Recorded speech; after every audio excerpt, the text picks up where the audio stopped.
Today's training is going to cover the fax option on your new copier. We'll start by clicking the Fax Classic icon, which opens you up to your fax screen. Notice you see a Fax tab, an Email, and a Folder tab. That's because you can have your document that you're faxing also scan into your email or even your folder. To start faxing, your keypad is on the right, so simply begin by dialing in the number you want to fax to.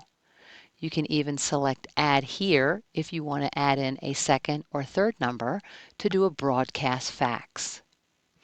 In the scan settings, you can come over here and change your original type. You can go into the resolution and elect to do a standard or detailed resolution setting.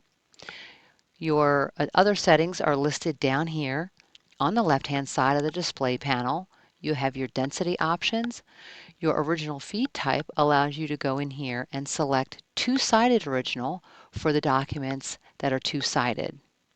You can even go to file type and elect to scan something in a PDF format if you're sending something to your email or your folder along with the fax.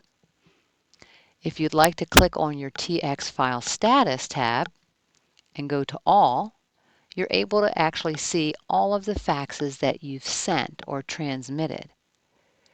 The RX tab will show transmissions that you've received. If you click on your On Hook option, this is a good way to test to see if you have a good fax line because you should hear your dial tone. These cover all of the features in your fax. So there you have it.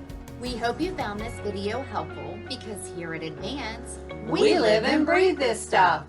Should you wish to contact us or see additional training videos, please visit us at www.advancedstuff.com/training.